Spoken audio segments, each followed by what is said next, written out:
From the New York Times, I'm Michael Barbaro. This is The Daily.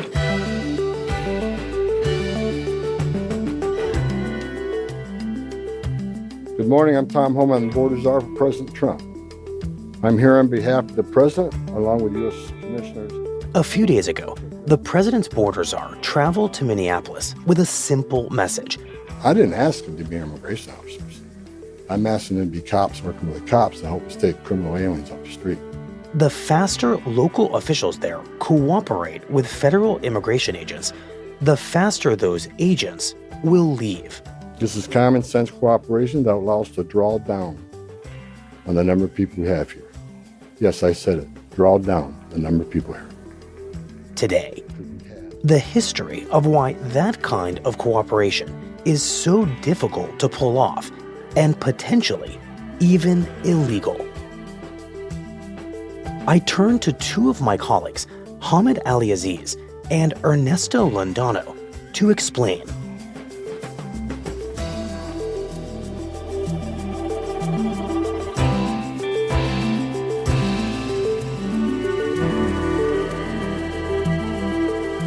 It's Monday, February 2nd.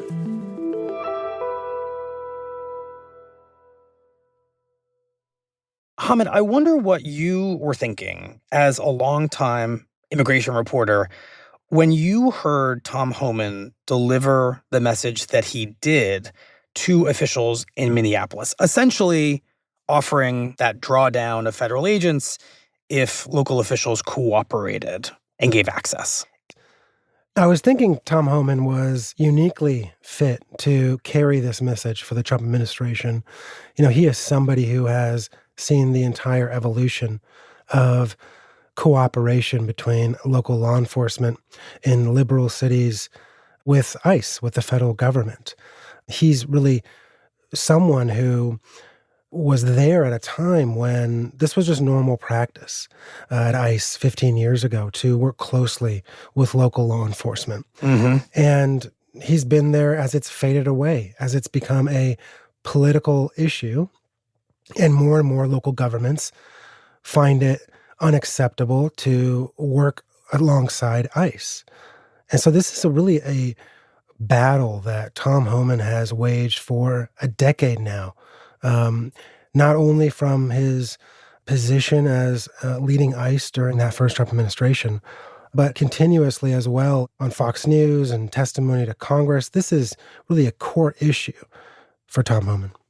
Well, what is that history that Homan seems to embody of this evolution from cooperation to official non-cooperation, and where does it start?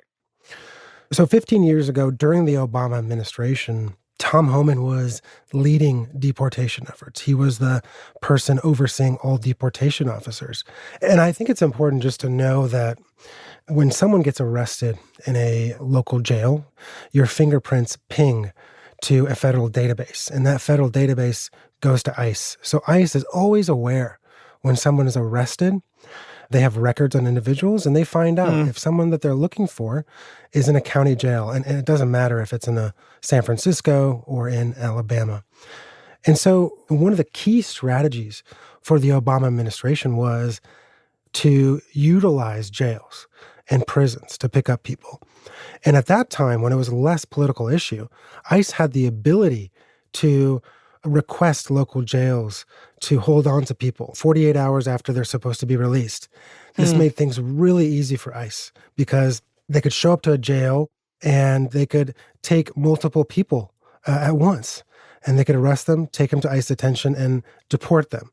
So this made the entire process very efficient. And they really tapped into local jails and prisons across the United States. So it created a very seamless pipeline from local law enforcement to federal immigration efforts and seemed to be working for more or less both sides. Exactly. And they were getting big numbers. Mr. Homan? Like you, sir, I've carried a badge and gun for 29 years. I think I care about the security of this country, and I think it's my job to protect the security of this country and security of our communities. So I think the biggest threat is those that want to come to this country and do harm. And this is something that Homan at the time was testifying to in Congress, really speaking to the idea that the Obama administration, their approach, it makes sense. I've been doing this for a long time, and there was a time when I was a street agent, we just go out and arrest aliens because they're here in violation of law, and I'm enforcing immigration law. But at the end of the day, what impact did I make? At the same time I'm arresting this person that's here illegally, but maybe hasn't committed another crime, there's a child predator walking out of state prison because we didn't have presence in all the jails across the country. We're prioritizing the types of people we're arresting. We're going after the worst of the worst, and we're not just going out there willy-nilly picking up people. We have a virtual presence in every jail. When an alien gets arrested and fingerprinted, we're going to find out about that alien, and we can take action on him and remove him from the country. This jail model really made sense to him. The strategy ICE has built on prioritizing what we do, on national security threat aliens that are a threat to public safety, it makes sense to me. It's the right thing to do. We're built to remove 400,000 people. Let's make that 400,000 count. And so when does this start to change? Well, the Obama administration became so effective at deportations that President Obama started to be labeled the deporter-in-chief. Right, deporter-in-chief, not in a good way. Exactly.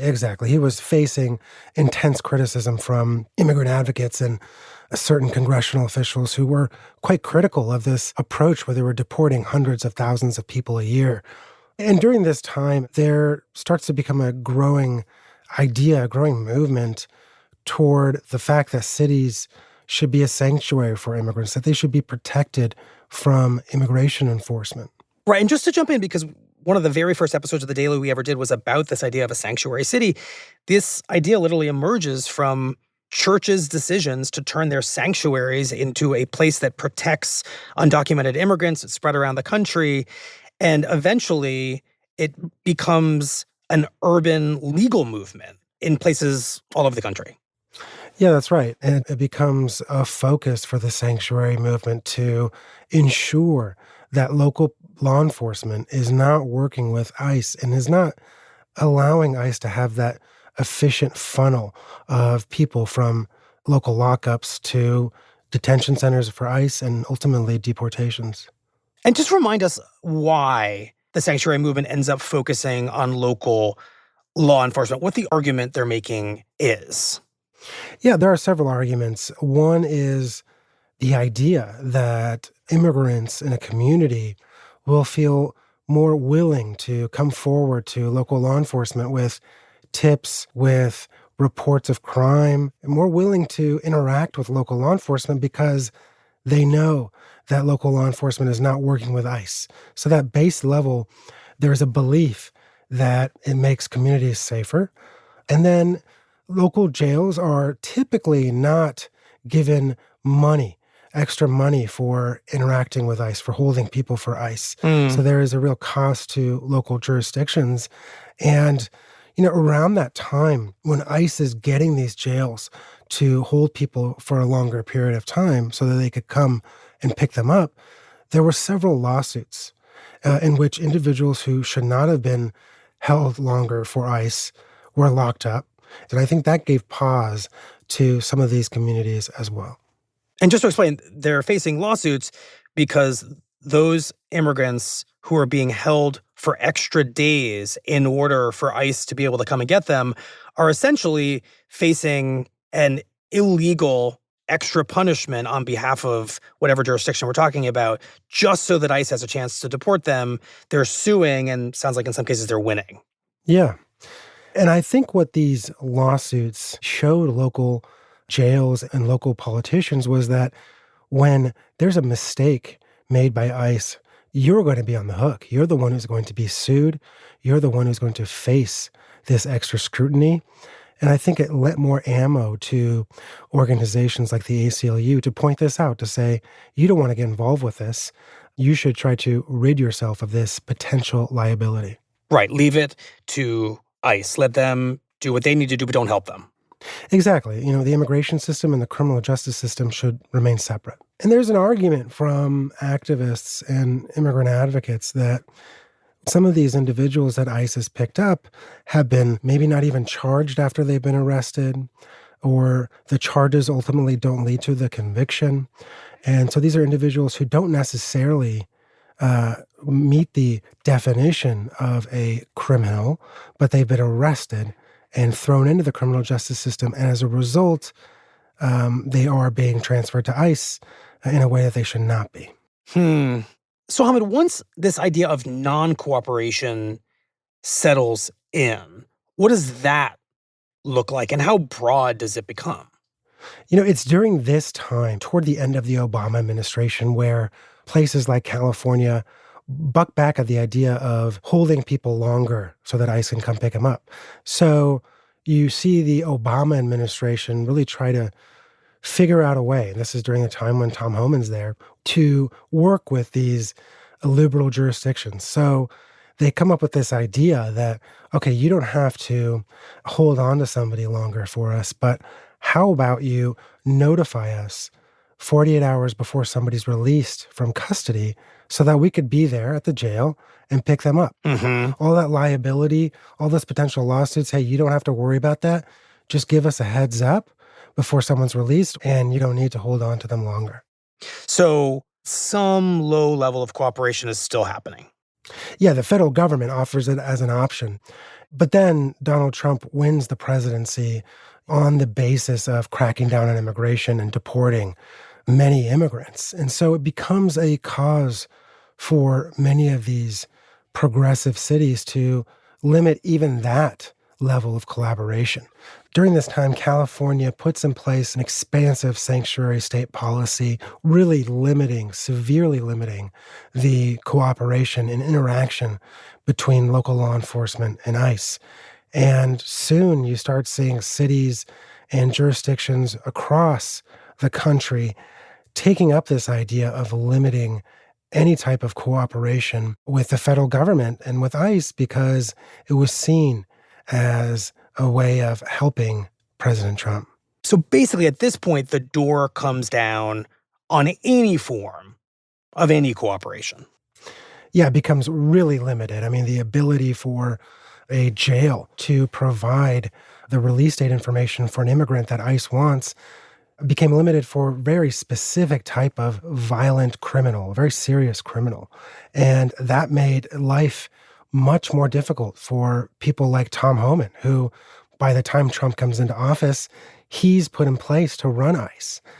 And he really makes California and this whole idea of a sanctuary jurisdiction, a sanctuary state, a cause for him. He focuses on it relentlessly. Sanctuary cities, I think, in my opinion, raise a serious officer safety and community safety issue. And much of the message during this time is very similar to the message that we're hearing now.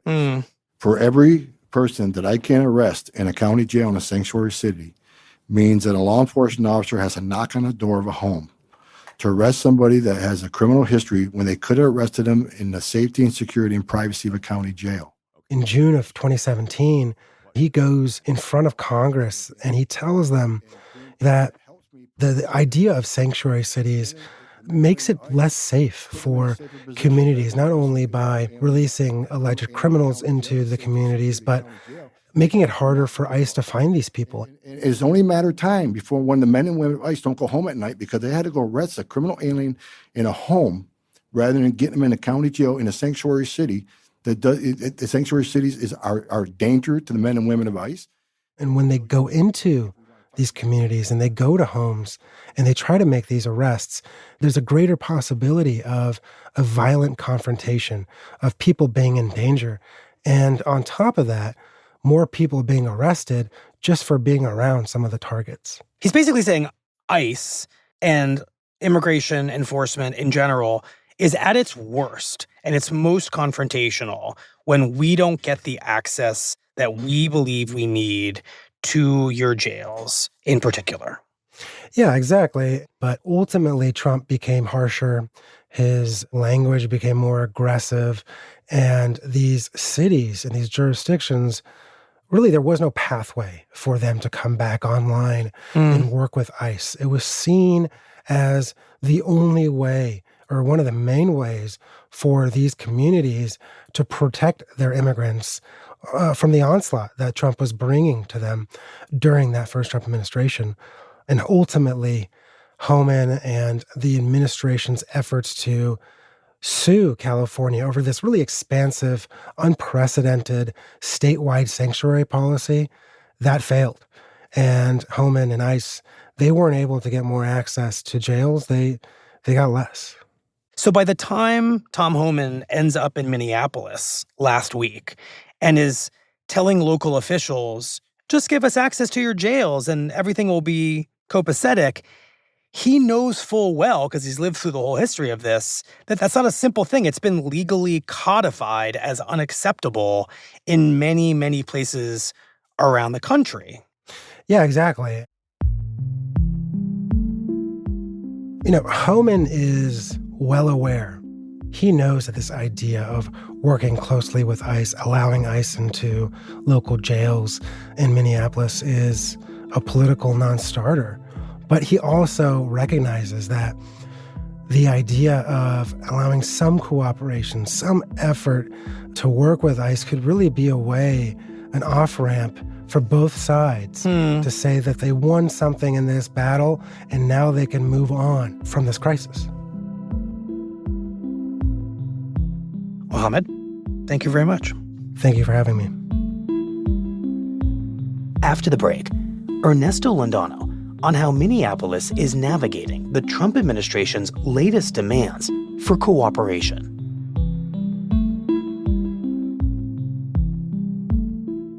We'll be right back. Ernesto, you're in Minneapolis. It's where you live. Talk to us about how these demands for cooperation from Tom Homan and the administration to leaders in Minneapolis are playing out there on the ground. Well, Tom Homan has been here for a couple of days. He's met with the governor, with the mayor of Minneapolis, with the mayor of St. Paul.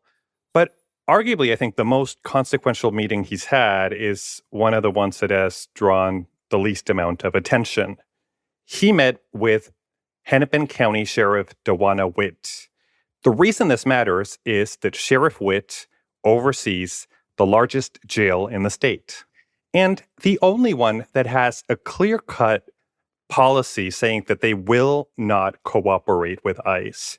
So if there's one person in the state currently who could, as a matter of policy under her authority, kind of give the administration a big win, a trophy, so to speak, to, walk away from this immigration crackdown, it's Sheriff Witt.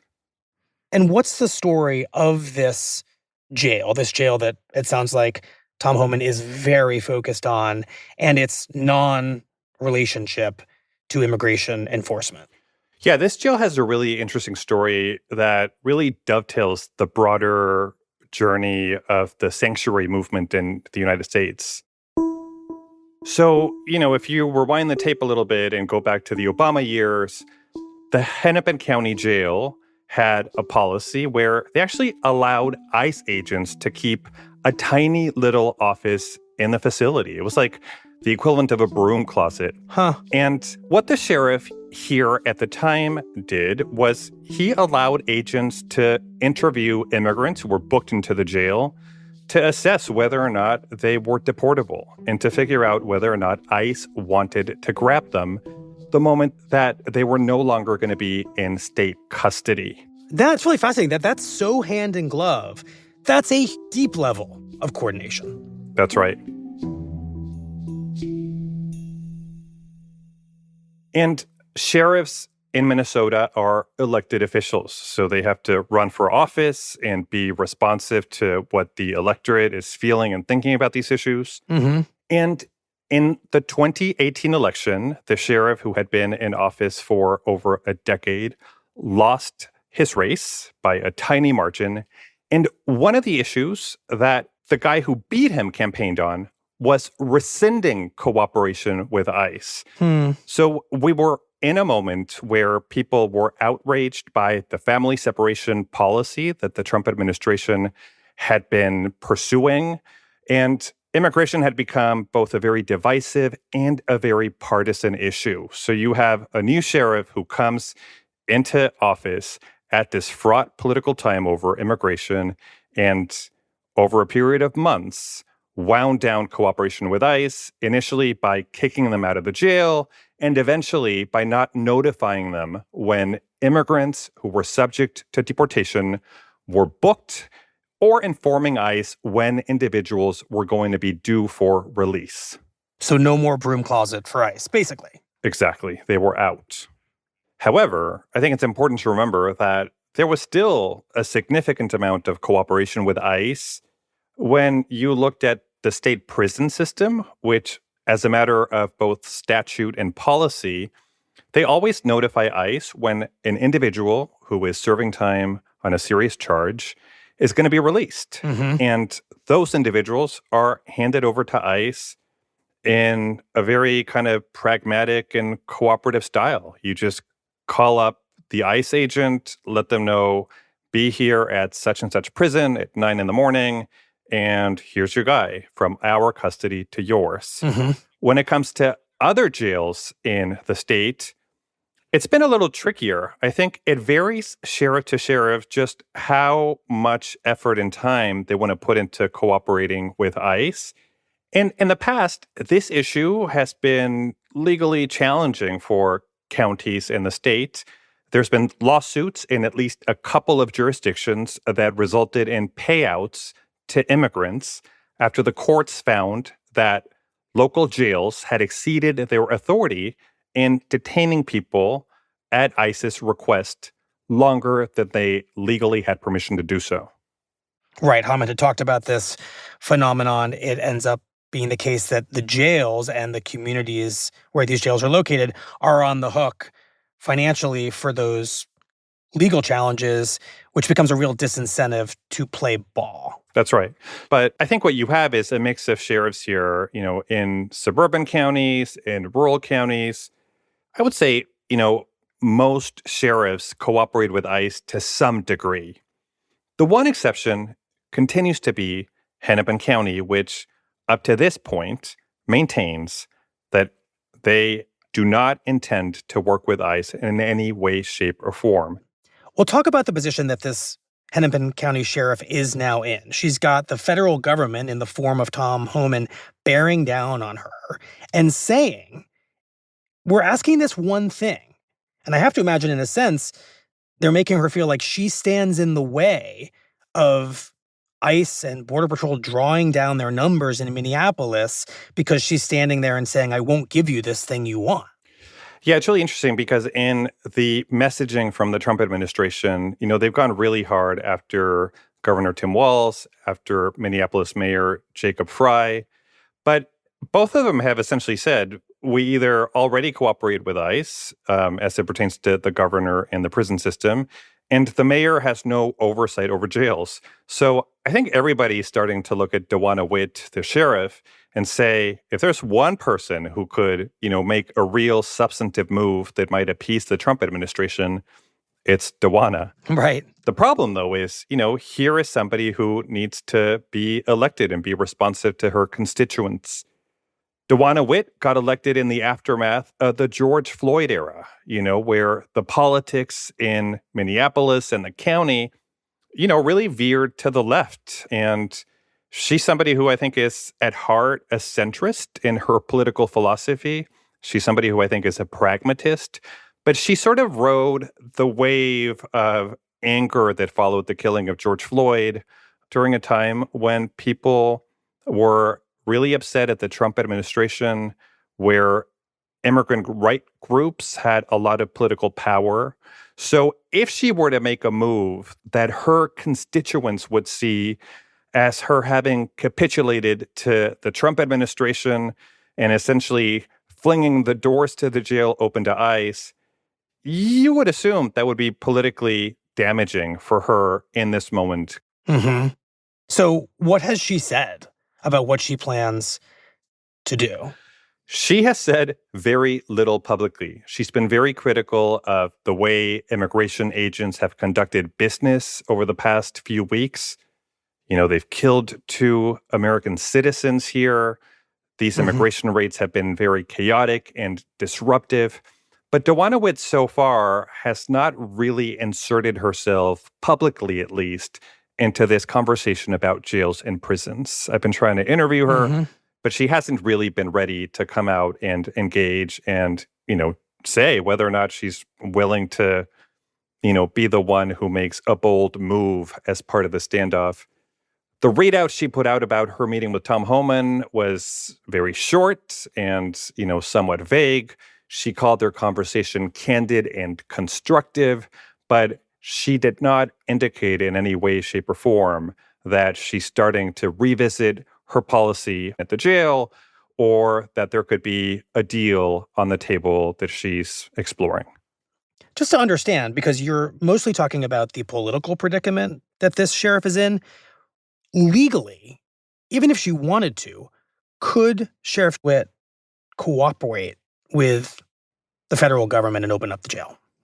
So it's my understanding that there's kind of two overlapping things happening here. One is at the county level, policy is set by county commissioners who are also elected officials, and they have a separation ordinance as it pertains to ICE cooperation, but it, addresses kind of simple issues, such as the fact that county property and parking lots can't be used by ICE agents to stage their operations. When it comes to the jail, my understanding is that Sheriff Witt could unilaterally decide to change the policy. For instance, to start providing information to ICE or to open up a line of communication between her office and the local ICE agents, and to start heeding their requests for information about when somebody's going to be released. She could theoretically also decide to once again open the jail to ICE agents and to allow them kind of easy access. It is, as I understand it, within her purview.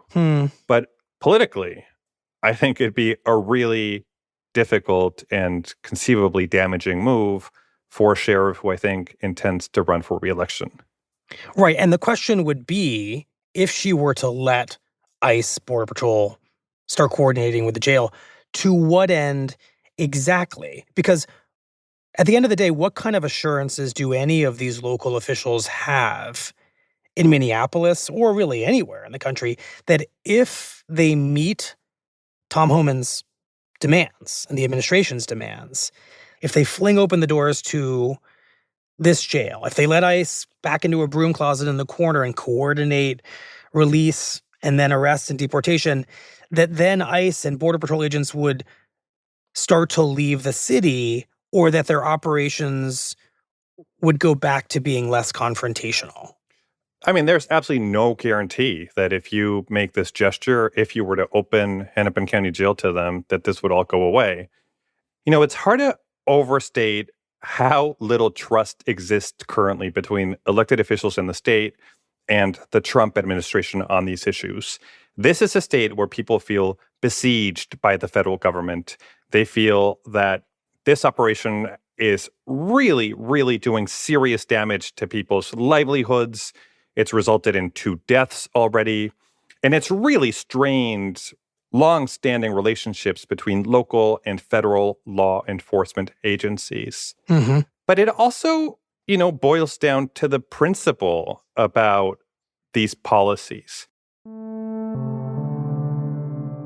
The reason some police departments and the Hennepin County Sheriff's Office have decided they don't want to be involved in immigration stuff is because they feel it erodes trust with the community they serve.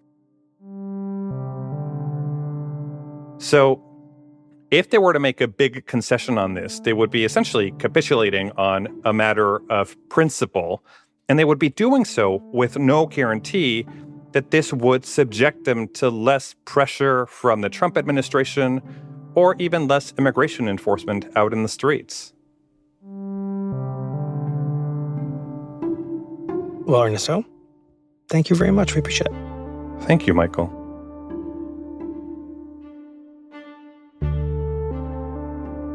Over the weekend, a federal judge ordered the Trump administration to release a 5-year-old boy and his father, whose detention in suburban Minneapolis a few weeks ago had spurred nationwide outrage.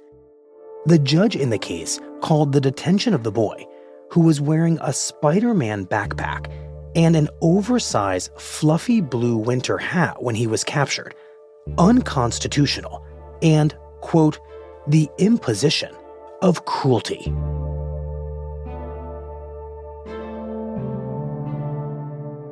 We'll be right back.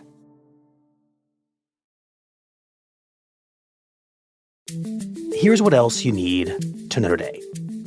In an ominous sign for national Republicans, a Democrat decisively won a major special election in Texas over the weekend, carrying a district that President Trump won by more than 17 points a little over a year ago. The Democrat, Taylor Ramett, a local union leader and first-time candidate, trounced the Republican in the race, conservative activist Lee Wamgans, in an election for a major state Senate seat around the city of Fort Worth. Ramett's victory came even after President Trump endorsed his rival, and it reinforced Democrats' growing confidence that their chances of winning back control of the House this fall remain high. And the latest government release of documents related to Jeffrey Epstein, the single largest release to date, sheds new light on his relationship with several of the country's richest and most powerful men. The emails show that Epstein exchanged multiple messages with Elon Musk and had invited Musk to his compound in the Virgin Islands. Another email, written by Epstein to himself, claimed that Epstein had helped Bill Gates have extramarital sex, a claim Gates denies. Several emails show that Epstein connected the owner of the New York Giants, Steve Tisch, with several women, whom Epstein described in vulgar terms.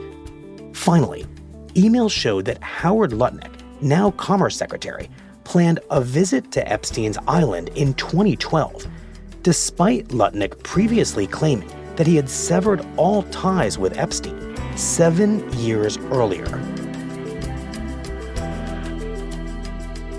Today's episode was produced by Anna Foley, Alex Stern, Ricky Novetsky, and Mooj Zadie. It was edited by Michael Benoit and Liz O'Balin.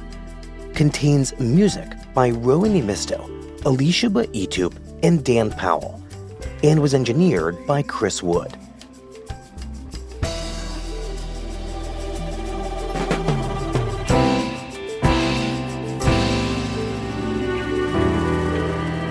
That's it for the Daily. I'm Michael Barbaro. See you tomorrow.